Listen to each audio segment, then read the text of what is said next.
Halo semuanya, kembali lagi ke channel ini. Udah lama banget sejak gue ngebahas tentang orang-orang yang menikah dengan anime. Gue pikir itu video terakhir yang akan gue buat tentang orang-orang absurd kayak gini. Gak taunya ada info baru lagi kalau ada lagi yang menikah dengan anime. Jadi hari ini gue membahas mengenai orang yang menikah dengan Asune Miku lagi. Gak usah pakai lama lagi, yuk langsung kita gasin.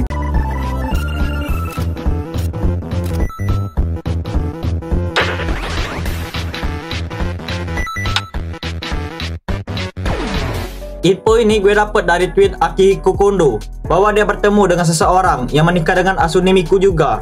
Kalau lu nggak tahu Akihiko Kondo ini siapa, dia ini orang yang menikah dengan Asune Miku juga. Kayaknya orang pertama yang ngumumin pernikahan dengan Miku ini ke publik. Gue nggak tahu apakah ada orang yang udah duluan kawin dengan Miku ini atau enggak. Tetapi si Kondo ini kayaknya emang orang pertama yang kawin dengan Miku. Nah, dia memposting di Twitternya bahwa dia bertemu dengan orang yang menikah dengan Miku juga, yang bernama Roy. Sebelum kalian bertanya itu Mikunya poligami atau kayak gimana, sumpah gue juga nggak tahu konsepnya bro. Tetapi kayaknya Miku Roy sama Miku Kondo ini punya identitas berbeda kayak gitu, kayak anak kembar lah. Jadi intinya Kondo ini gak cemburu kalau Roy nikah sama Miku, sebaliknya Roy juga gak cemburu kalau Kondo nikah sama Miku. Ya kurang lebih kayak gitulah. Jangan kalian logisin, mereka kawin dengan karakter fiktif aja udah absurd. Jadi emang sulit dicerna dengan logika. Si Kondo ini mengundang si Roy ke rumahnya untuk memperkenalkan dirinya bahwa dia juga menikah dengan Asune Miku. Ya seperti komenan di internet pada umumnya, ada yang support, ada yang berpikir absurd aja nih dua orang. Roy yang menikah dengan Asune Miku ada di sini. Terima kasih. Saya senang bisa memotret Miku saya dan Miku Roy. Dua wanita cantik tampil bersama. Kurang lebih kayak gitulah kapten tweet Kondo ini mengenai pertemuan mereka berdua. Sebenarnya setelah gue cek-cek Twitter Roy ini, sama kayak wibu pada umumnya aja. Banyak banget juga poster Asune Miku di rumahnya. Bahkan dia ini memiliki hobi untuk memelihara reptil juga. Kayak aneh aja, di satu sisi lu ngasih Miku, satu sisinya lagi lu memelihara ular. Gue gak tahu ini ular apa, tapi kayaknya ini ular karung kan? Ngapain dia pelihara itu? Menurut kita orang Indo, absurd banget nih peliharanya. Gue mencoba untuk scroll lagi Twitternya Roy ini. Nah di Twitternya ini, si Roy ada ngeposting sebuah pertemuan antara orang Epsec. Kalau kalian nggak tahu Epsec itu apa, itu sebutan untuk orang yang memiliki ketertarikan dengan karakter fiktif kayak gitu. Ada juga orang Jepang menyebutnya dengan sebutan Eproma. Tapi mungkin nanti aja kita bahas fullnya mengenai itu kalau kalian tertarik. Kalau nggak ya udah, gue juga males karena pasti ujung-ujungnya LGBT juga tuh orang-orang. Gue nggak tahu itu orang siapa aja yang hadir, yang nikah sama kartun yang lainnya. Tapi kalau kita lihat fotonya, banyak juga tuh tangan-tangan orang yang hadir di itu acaranya. Sekali lagi, gue nggak tahu itu ngapain aja di acaranya dan ngelakuin apa aja. Tetapi nggak mungkin hanya menanyakan kabar para pesertanya aja kan? Nggak sampai tukar boneka juga kan? Asune Miku Roy ini bahkan sampai diajaknya makan di restoran bersama. Dan lebih absurdnya lagi, nih boneka beneran dinikahinnya coy. Sampai dibikin undangan, dikasih cincin, dipakein dress juga. Gila beneran niat banget nih orang. Gue nggak tahu pernikahan mereka ini dianggap sah nggak oleh pemerintah. Tetapi seharusnya nggak sih? Kemarin gue sempat baca juga, LGBT aja nggak sah nikah di Jepang. Nah kalau LGBT aja nggak sah, nggak mungkin nih orang yang nikah sama kartun dibolehin dong. Dan kayaknya si Roy ini sekarang udah jadi saingan juga oleh Kondo.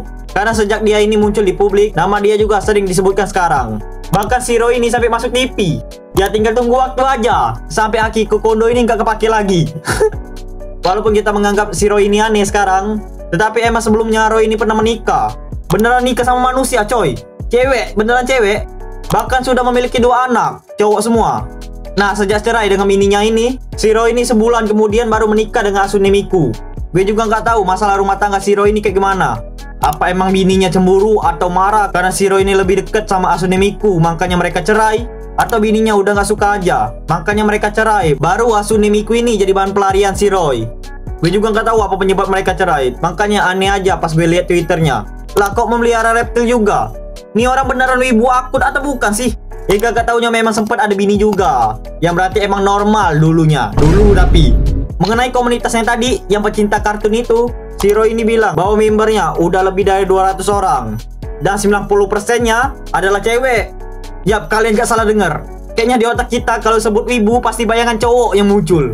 Lalu kayak gimana ini? Malah banyak ceweknya yang suka kartun dibanding cowok. Sumpah aneh kan? 90% anggotanya kebanyakan cewek. Yang berarti Roy sama Kondo ini cuma sedikit orangnya di komunitas itu. Padahal di otak kita kalau sebut wibu akut itu pasti yang muncul gambaran cowok yang buncit. Lah ini cewek yang kebanyakan jatuh cinta sama kartun. Gue nggak tahu ini nipu doang atau kayak gimana si Roy-nya. Tapi emang setelah gue cek lagi, Emang banyak juga cewek yang nikah sama kartun. Kayak contoh Magurin Yukimi ini, yang juga menikah dengan kartun juga, dengan karakter Magurin Luka, karakter Pokolite juga sama kayak Miku. Ya walaupun itu mukanya disensor, tetapi kita udah bisa nebak bahwa itu cewek. Dari rambut dan gaun pengantinnya aja, itu emang cewek seharusnya. Dan ada juga foto Roy dengan orang ini. Nah di foto ini kelihatan banget bahwa itu cewek. Ya walaupun disensor juga, tetapi udah jelas banget bahwa itu Bibi yang memegang boneka Chibi. Gue gak tahu itu boneka dari anime apa, kayaknya band 10, tapi gak tahu lah. Nah dari dua bukti itu aja udah cukup banget bahwa memang kebanyakan yang halu yang pengen nikah sama anime ini kebanyakan cewek. Tetapi itu terserah lu mau percaya atau enggak dari perkataan Roy ini.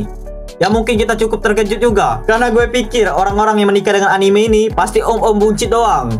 Kagak tahunya kebanyakan yang mau nikah sama anime ini dari cewek. Gue gak tahu kenapa kita jarang dapat infonya dari cewek yang nikah sama anime. Kenapa cowok terus yang keluarnya di berita? Seharusnya kalau kata Roy ini bener, berarti seharusnya kita udah lama tahu mengenai info cewek-cewek menikah dengan anime ini. Ini sama sekali nggak ada infonya, bahkan beritanya.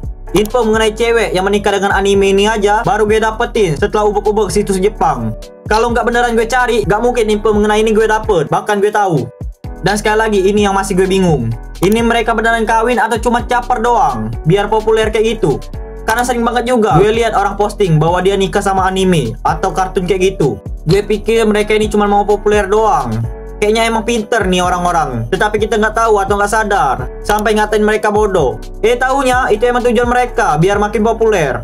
Kenapa gue bilang kayak gini? Karena kasus kawin aneh ini pernah juga ada di Indonesia tentang orang yang nikah sama Magicom. Ya banyak juga itu orang yang ngatain mereka, yang bilang itu bodoh lah atau aneh lah, semacam kayak gitu. Taunya itu gimmick doang. Pernikahan Magicom itu settingan doang. Cuma pura-pura doang itu. Nah, gara-gara kawin sama Magicom itu, tuh orang udah famous banget sampai sekarang. Jadi pertanyaan gue, apakah mereka yang menikah dengan anime-anime ini juga melakukan hal yang sama? Ingat bro, mereka itu di Jepang. Dan kita nggak tahu gimana cara verifikasi. Ini beneran atau enggak? Atau ini gimmick doang atau enggak? Ya kita nggak tahu, karena keterbatasan bahasa kita. Jadi bisa aja itu prank atau gimmick mereka aja. Sama kayak media luar yang percaya tuh cowok beneran nikah sama Magicom. Kagak taunya settingan doang. Dan orang-orang luar negeri itu pada percaya itu. Nah mungkin aja kita berpikir kayak media luar itu yang langsung percaya aja bahwa tuh orang beneran nikah sama anime. Ya padahal itu cuma gimmick doang. Ya maksud gue kita bicara jujur aja. Fantasi lu belum tentu lu harus seriusin. Ya berarti kalau lu pakai sex doll bukan berarti lu harus nikahin tuh boneka. Sama kayak kita pakai sabun, bukan berarti kita beneran mau nikah sama sabun. Paham gak maksud gue? Ya mereka itu pasti percaya itu karakter fiktif. Dan mereka juga tahu gak mungkin diseriusin sampai ke pernikahan sama tuh karakter. Yang berarti mereka itu semua tahu dan sadar itu cuma gimmick doang. Kalau emang dia sange sama Asune Miku, ya dia bisa tinggal pakai aja. Kenapa harus pakai acara kawin-kawin segala? Contohnya, misalnya lu menghayal albedo atau rem lah. Nah itu cukup sampai fantasi lu aja. Gak mungkin itu hayalan lu sampai lu bawa ke pernikahan beneran. Karena emang gak perlu. Lu suka rem hanya sekedar halu. Dan halunya itu yang lu nikmatin. Dan kalau lu beneran kawin, itu bukan bagian dari halunya lu lagi. Semoga paham lah maksud gue itu. Karena males juga gue buat video kayak gini. Semoga ini video terakhir lah tentang orang-orang menikah dengan anime. Karena gue rasa jijik, bodoh, tolol aja gue nulis skrip tentang orang-orang ini. Tapi karena udah pernah gue bahas juga, jadi tanggung aja kalau nggak diupdate pembahasannya. Jadi pertanyaan gue, siapa waifu lu yang pengen lu nikahin? Komen di bawah. Dan mungkin itu aja untuk video kali ini. Jika kalian ada pesan-pesan buat gue dan ingin ngebantu channel ini, bisa klik subscribe ya di deskripsi. Jika kalian suka dengan video ini, jangan lupa klik subscribe di bawah. Kalau kalian mau request pembahasan lainnya, bisa langsung komen aja. Terima kasih untuk yang udah nonton dan sayonara semuanya.